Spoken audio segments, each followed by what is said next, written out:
कहानी रामनगर के सबसे बड़े बिजनेसमैन दिग्विंदर सिंह की है, जिसके पास खूब ही बड़ी हवेली होती है, सारी सुख सुविधाएं। एक लौता बेटा सूरज जो उसकी आंखों का तारा होता है, मानो उसके प्राण अपने बेटे में बसे हो। वह अपने बेटे से बेहद प्यार करता है। अगर रात के 12 बजे बेटा कुछ खाने की फरमाइश करे तो दिग्विंदर उसी समय बाजार जाकर अपने बेटे की हर इच्छा को पूरी करता है। एक दिन स्कूल से लौटते समय सूरज को पहियों वाली रेलगाड़ी चाहिए होती है। बस फिर क्या था, दिग्विंदर सिंह दुकान में जितनी भी गाड़ियाँ होती है सब अपने बेटे को खरीद कर दिला देता है। इस तरह दिग्विंदर सिंह अपने बेटे की हर छोटी बड़ी ख्वाहिशों को पूरा करता है, क्योंकि उसके पास किसी चीज की कोई कमी नहीं होती। गांव में अरबों खरबों की प्रॉपर्टी, खूब सारी फैक्ट्रियां, जहां तक नजर जाए बड़े बड़े खेत खलियान, सब कुछ दिग्विंदर सिंह के पास होता है। इसलिए बेटे सूरज की हर फरमाइश चुटकी में पूरी हो जाती है। सूरज शहर के सबसे बड़े स्कूल में पढ़ता है। पिताजी, मुझे आज स्कूल नहीं जाना। पर क्या हुआ बेटा, स्कूल क्यों नहीं जाना? वो टीचर मुझे बहुत ज्यादा डांटती है और होमवर्क के लिए भी पूछती है। अच्छा ये बात है, उस टीचर को तो मैं अभी स्कूल से निकलवाता हूँ। तुम चलो, मेरे साथ चलो। और आखिरकार दिग्विजय सिंह उस स्कूल की टीचर को निकलवा ही देता है। पत्नी को बड़ा ही गुस्सा आता है। अगर आप इसी तरह सूरज की हर बात को पूरा करेंगे तो मुझे फिर डर है कहीं वो बिगड़ ना जाए। अरे तो क्या हुआ, मैं हूँ ना। उसी दिग्विजय सिंह के घर में नौकरानी शीला भी काम करती है, जो घर की साफ सफाई, झाड़ू पोछा, बर्तन और डस्टिंग का भी काम करती है। शीला बहुत ईमानदार होती है और बेहद गरीब भी। एक दिन शीला काम करते समय अपने छोटे से बेटे रवि को साथ में लेकर आती है। जब मालकिन सीमा नन्हे बच्चे की तरफ देखती है तो उसे रहा ही नहीं जाता। अरे शीला, ये तेरा बेटा है? जी मालकिन, आज बहुत जिद कर रहा था कि माँ मुझे भी तुम्हारे साथ जाना है, तो मैं क्या करती, मैं ले आई। ये तो तूने बहुत अच्छा किया। रवि की नजर बार बार खिलौनों से भरी हुई टोकरी पर जा रही थी, जो कि सूरज की थी। सीमा ने बिना देर किए हुए खिलौनों से भरी हुई टोकरी छोटे से बच्चे रवि को दे दी। ये लो रवि, तुम्हारा जब तक मन करे तुम इससे खेलो, बाद में लौटा देना, ठीक है ना? आपका बहुत धन्यवाद मालकिन। इधर शीला भी घर के कामकाज में व्यस्त हो जाती है, कपड़े धोने लगती है और रवि उन खिलौनों के साथ खेलने लगता है। जैसे ही सूरज अपने स्कूल से वापस आता है और अपने खिलौनों के साथ रवि को खेलते हुए देखता है तो बेहद गुस्सा करता है। मेरे खिलौने दो, तुम्हारी हिम्मत कैसे हुई मेरे खिलौनों के साथ खेलने की? जल्दी दो, मेरे सारे खिलौने गंदे कर दिए। रुको, मैं अभी पिताजी को बताता हूँ। सूरज बहुत गुस्से में होता है। इधर जब दिग्विजय सिंह अपने बेटे की रोने और चिल्लाने की आवाज सुनता है तो बड़े ही गुस्से में हवेली के अंदर आता है और सूरज को उदास देखकर उससे पूछता है, अरे मेरा प्यारा बेटा, क्या हो गया, क्यों रो रहे थे? पिताजी, वो रवि है ना, वो मेरे खिलौनों के साथ खेल रहा था। दिग्विजय सिंह को बहुत गुस्सा आता है। वह अपने सारे काम वाली और सारे लोग जो घर में काम कर रहे होते हैं बारी बारी बुलाकर उन्हें बहुत डांटता है। अरे मैं तुम लोगों को किस बात की तनख्वाह देता हूँ? इतनी मोटी मोटी तनख्वाह लेते हो और मेरे बच्चे के खिलौने इस घर से चोरी हो रहे हैं। कोई ऐसे ही सड़क छाप बच्चा उसे लेकर जा रहा है। तुम लोगों का ध्यान कहाँ है? मैं अभी तुम्हारी पगार में से इस महीने के सारे पैसे काट देता हूँ। छी छी छी, मेरे बेटे सूरज के सारे खिलौने गंदे हो गए, जल्दी से उन्हें धोकर साफ करो। शोर की आवाज सुनकर जब पत्नी सीमा वहाँ आती है, क्या हुआ, आप इतना शोर क्यों मचा रहे हैं? अरे तुम्हें पता है, ये नौकर सब, ये सब तो चोर हैं। इन्होंने सूरज के खिलौनों की अदला बदली कर दी। कोई गरीब बच्चा घर के बाहर बैठ के सूरज के खिलौनों से खेल रहा था। वो कोई गरीब बच्चा नहीं है, वो तो हमारी काम वाली है ना शीला, उसका बेटा है। आपने बेवजह ही डांट दिया। मैंने ही वो खिलौने दिए थे। मैंने देखा उसकी नजर बार बार खिलौनों की तरफ थी। एक टकी लगाकर बस देखे ही जा रहा था, तो मैंने सोचा सूरज के पास इतने सारे खिलौने हैं, थोड़ी देर खेल के वापस कर देगा। देखो सीमा, मैं कह देता हूँ, आज के बाद सूरज की किसी भी चीज को किसी और को देने की जरूरत नहीं है। हाँ, मकर संक्रांति का त्योहार आने वाला था।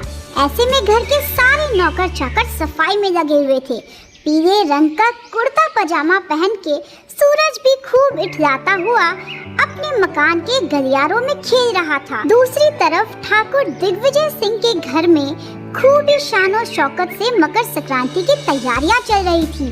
पूरे घर के फर्श को अच्छे से धो के रगड़ के चमकाया गया था। दिग्विजय सिंह अपनी हवेली के आगे बैठकर आराम से अखबार पढ़ रहा था। इधर सूरज भी आराम से मजे से पीला कुर्ता पजामा पहन के खेल रहा था कि तभी अचानक फर्श गीला होने की वजह से उसका पैर फिसल गया और वह जोर जोर से चिल्ला कर रोने लगा। मुझे चोट लग गई, पिताजी मुझे बचाइए, यहाँ से तो खून निकल रहा है, कोई आओ मेरे पास। अपने बेटे की रोने की आवाज सुनकर दिग्विजय सिंह को बहुत गुस्सा आया। उसे लगा कि शीला के बेटे ने ही कुछ गड़बड़ी की है। वह जल्दी से शीला के पास आया, उसे खूब सुनाया। ये तुम्हारा बेटा, इसको दूर रखा करो। जरूर ही सूरज को इसी की वजह से चोट लगी है और तुमने ही फर्श की सफाई की थी। अरे मैं तुम्हारी पगार ही काट लेता हूँ। नहीं मालिक, इस बार छोड़ दीजिए, अगली बार से गलती नहीं होगी। जैसे ही मालकिन सीमा अपने बेटे की रोने की आवाज सुनती है, वह जल्दी से आती है और बेटे को गले से लगाती है और उसके चोट पे हल्दी लगाकर उसे दूध भी पिलाती है। सूरज, तुम बिल्कुल भी चिंता मत करो, इसी समय मेरे साथ अस्पताल चलो। नहीं नहीं, आप घबराइए मत, मैंने उसकी चोट पर हल्दी लगा दिया है और दूध भी पिला दिया है, वो बिल्कुल ठीक हो जाएगा। और शीला को काम से मत निकालिए। हाँ, उसने आंगन को जरूर धोया था।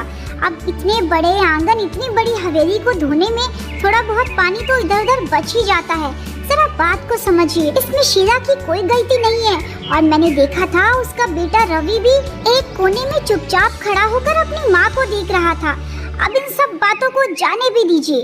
दिग्विजय सिंह ने शीला को काम से नहीं निकाला। इस तरफ फैक्ट्री में सबको पगार देने का समय था और खेत खलियान में जितने भी किसान थे सबको पैसे दिए गए। अरे भाइयों, मालिक ने पगार तो दे दी, लेकिन मकर संक्रांति है, मालिक ने कुछ भी नहीं दिया। अब तुम तो जानते हो, हम लोगों की तो बस एक आखिरी ही उम्मीद है, उन्होंने भी कुछ नहीं दिया। खैर, अब क्या ही हो सकता है। दूसरी तरफ दिग्विजय सिंह का बेटा सूरज गांव के बहुत बड़े बाजार में गया था। शहर की अलग अलग दुकानों से खूब सारी मिठाइयाँ, पटाखे और पतंग खरीद कर लाया था। इधर एक दिन दिग्विजय सिंह के घर के अंदर एक साधु घुस जाता है। दिग्विजय सिंह को बड़ा ही गुस्सा आता है। वह अपने चौकीदार और घर में काम कर रहे लोगों से कहता है, साफ साफ कान खोलकर सुन लो, मैंने कोई दान पुण्य करने का ठेका नहीं लेके रखा है। जिसे देखो मुंह उठाकर, साधु हो या कोई दूसरा आदमी, बस चला आता है, ये दे दीजिए, वो दे दीजिए, मकर संक्रांति है। अरे अमीर हूँ तो कोई गलती थोड़ी ना की है, अपने परिवार के भी खर्चे हैं। कह देता हूँ रामदीन, किसी के लिए दरवाजा मत खोलना। लेकिन दूसरी तरफ वही दिग्विजय सिंह अपने बेटे को शहर से खूब ही सारी मिठाइयाँ, गुड़ की पट्टी, मूंगफली, रेवड़ी और तिल के लड्डू दिलवाता है। पिताजी, मेरे दोस्त के पास ना एक बहुत अच्छी बुलेट कार है। अच्छा, बुलेट कार? तो ये लो, 4 बुलेट कार। अरे वाह, ये मैं सबको दिखाऊंगा। सूरज की खुशी का ठिकाना ही नहीं रहता। तो वहीं उसी नगर में बाकी बच्चे जो अपने दादा या अपने पिता से एक दो पतंगे, गुड़ की पट्टी, तिल के लड्डू और यहाँ तक कि एक वक्त के खाने के लिए तरसते हुए गुहार लगा रहे होते हैं, पिताजी मुझे भी खिलौने चाहिए। हाँ बेटा। दादाजी, मुझे भी लड्डू खाने हैं, कब मिलेंगे? देखो बेटा, आज मकर संक्रांति है, कोई ना कोई सज्जन पुरुष दान में ये सब जरूर देगा। इधर दिग्विजय सिंह अपने बेटे सूरज के साथ खूब सारी रंग बिरंगी पतंगे साथ में चरखड़ी लेकर छत पर पहुंचता है और पतंगबाजी की तैयारियां शुरू करता है। दोनों बाप बेटे बेहद खुश होते हैं। तो वहीं दूसरी तरफ बाकी हवेलियों में भी आतिशबाजी हो रही होती है। कोई अपने बेटे तो कोई अपने भाई के साथ पतंगे उड़ाकर आसमान की शोभा बढ़ा रहे होते हैं। इसी बीच दिग्विजय सिंह को ऑफिस से बहुत जरूरी फोन आता है। वह फोन पर बात करता है। अच्छा, वो फाइल मैं बस अभी नीचे जाकर देखता हूँ, वहीं पड़ी होगी। ऐसा कहकर दिग्विजय सिंह हवेली के नीचे उतर आता है। तो वहीं दूसरी तरफ सूरज बड़े ही मजे से पतंग उड़ा रहा होता है। आसमान में कई सारी रंग बिरंगी पतंगे होती है। सूरज को एक टकी लगाता हुआ शीला का बेटा रवि भी होता है। वह सिर्फ पतंगों को देख ही सकता है क्योंकि छूने की तो उसकी हैसियत थी ही नहीं। पतंग उड़ाते समय सूरज की पतंग एक पेड़ से अटक जाती है। ओहो, मेरी पतंग अटक गई। ऐसा कहकर सूरज पतंग को हटाने की कोशिश करता है और इसी कोशिश के बीच अचानक से बालकनी से उसका पैर फिसल जाता है और वो अपने दोनों हाथों से बालकनी के रेलिंग को पकड़कर खड़ा होता है। दूसरी तरफ जल्दी से नन्हा रवि भागकर अपनी माँ शीला के पास आता है, जो कि रसोई घर में काम निपटा रही होती है। माँ, ये सब छोड़ो, जल्दी चलो, वो सूरज भैया बालकनी से लटक गए हैं, बस किसी भी समय गिर सकते हैं। चलो माँ, बिल्कुल भी देरी मत करो। अच्छा सूरज बाबा, क्या हुआ? चलो चलो जल्दी चलो। जल्दी से शीला बालकनी की तरफ जाती है, जहाँ बालकनी की रेलिंग को पकड़कर सूरज लटका होता है। जैसे तैसे बड़े ही मुश्किल से वह सूरज को ऊपर की तरफ खींचती है। धीरे धीरे लगातार कोशिशों के बाद आखिरकार वह सूरज को बालकनी में लेकर ही आती है। उसके चेहरे पे मुस्कुराहट और खूब सारी थकान, यहाँ तक कि उसे हाथ पैर में सूरज को बचाने के चक्कर में खूब सारी चोटें भी लगती है। सूरज जोर से चिल्लाता है, आपने मेरी मदद कर दी, आपने मुझे बचा लिया, मैं तो गिरने ही वाला था, आपने मुझे बचा लिया।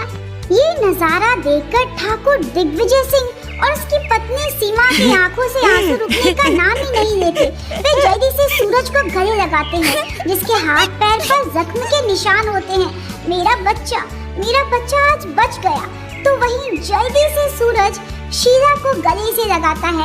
आज आपने मुझे बचा लिया, मुझे बचाने के चक्कर में आपको भी खून बह रहा है। चलिए मैं आपकी पट्टी कर देता हूँ। नहीं बाबा, आपने इतना बोल दिया, यही मेरे लिए बहुत है। अपने बच्चे के मुंह से ऐसी बातें सुनकर दिग्विजय सिंह के आंखों से आंसू रुकने का नाम ही नहीं ले रहे होते। मेरे बच्चे सूरज, तू ठीक तो है ना? तुझे कितनी चोटें आई हैं? हे भगवान, जल्दी हमें अस्पताल ले जाना पड़ेगा। नहीं पिताजी, मैं बिल्कुल ठीक हूँ।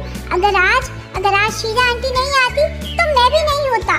तो दूसरी तरफ शीला अपने घर के काम निपटा रही होती है और बेटा रवि भी माँ को देख रहा होता है।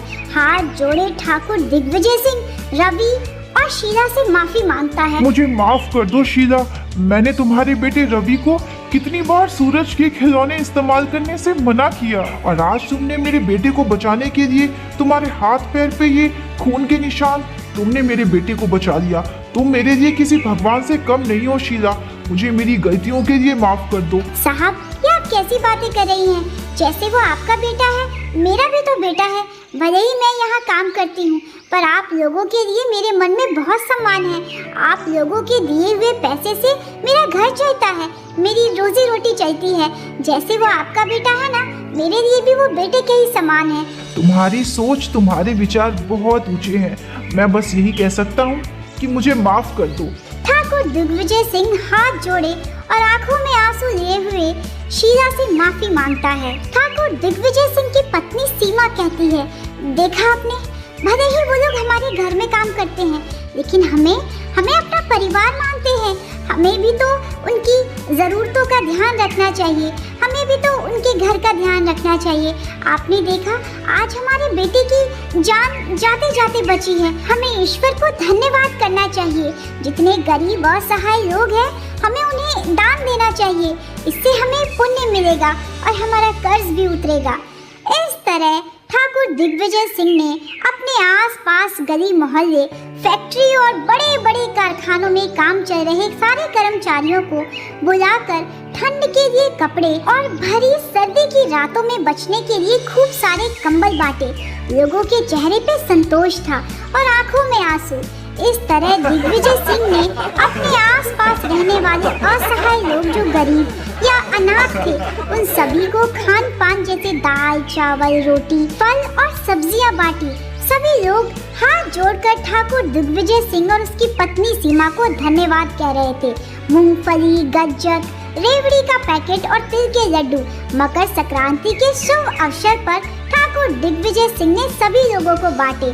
और तो और बेटे सूरज का हाथ लगवाकर खूब सारी पतंगे और मिठाइयाँ खरीदी और बच्चों के लिए टॉफियाँ। वो सारी पतंगे उसने गरीब असहाय बच्चे और जो बच्चे झुग्गी झोपड़ियों में रहते हैं, जिनके मन में भी पतंग उड़ाने का उल्लास है और मीठा खाने की तमन्ना, उन सभी बच्चों को खूब सारी गज्जक, रेवड़ी और रंग बिरंगी पतंगे बांटे। सबके चेहरे पे मुस्कान थी। ये पिताजी, अब मैं भी पतंग उड़ाऊंगा। वो बड़े ठाकुर साहब है ना, सारे बच्चों को रंग बिरंगी पतंगे बांटी है और खाने के लिए मिठाइयाँ भी। इस तरह सभी लोगों के चेहरे पे संतोष था। सभी लोग ठाकुर दिग्विजय सिंह की जय जयकार लगा रहे थे। तो दूसरी तरफ मंदिरों में जाकर बांस से बने हुई टोकरी में दाल और चावल के पैकेट, जिसके अंदर बैंगन, फल, सब्जी, केला, अनानास और चीकू थे और साथ में कुछ पैसे, सारे आसपास के मंदिरों में साधु और संतों को बांटे। सभी साधुओं के मुंह से एक ही शब्द था, भगवान तुम्हारा कल्याण करे। पिताजी, मैं आपसे बहुत प्यार करता हूँ। पहले मैं आपसे प्यार करता था, लेकिन अब मैं आपकी इज्जत करता हूँ। देखिए, हमारी वजह से कितने सारे बच्चों के पास रंग बिरंगी पतंगे हैं, खाने के लिए मिठाइयाँ हैं। वे सब मकर संक्रांति का त्योहार मना रहे हैं। दूसरी तरफ शीला का परिवार भी बेहद खुश था। देखा शीला, मैं ना कहता था, एक दिन भगवान हमारी जरूर सुनेंगे। ये देखो, ठाकुर साहब ने खूब सारे कंबल, रेवड़ी, गज्जक और रवि के लिए पढ़ने के लिए किताबें भी भेजी हैं। ठाकुर साहब तो बहुत अच्छे हैं पिताजी। इस तरह सुबह से शाम तक दान पुण्य करते हुए ठाकुर दिग्विजय सिंह शाम को रवि के घर आता है। रवि को गले से लगाता है। रवि, आज से तुम स्कूल जाओगे। तुम्हारी पढ़ाई का सारा खर्चा मैं उठाऊंगा। तुमने सूरज भैया की जान बचाई है और ये लो, तुम्हारे लिए खूब सारी रंग बिरंगे पतंगे और चरखड़ी। ऐसा कहकर ठाकुर दिग्विजय सिंह अपनी हवेली वापस आता है। अपनी बेटी सूरज को गले से लगाता है। सूरज को भी सभी चीजों की कद्र और महत्व समझ में आता है। दिग्विजय सिंह अपनी पत्नी सीमा के साथ ये प्रण लेता है कि हम हर साल मकर संक्रांति पर और बाकी दिनों में भी दान पुण्य करेंगे, असहाय लोगों की मदद करेंगे। ठाकुर दिग्विजय सिंह बेटे सूरज और पत्नी सीमा के साथ बड़ी सी हवेली में हंसी खुशी रहने लगता है। ऐसे ही भावनात्मक मनोरंजक कहानियों के लिए चैनल के साथ बने रहे। लाइक सब्सक्राइब करना ना भूलें।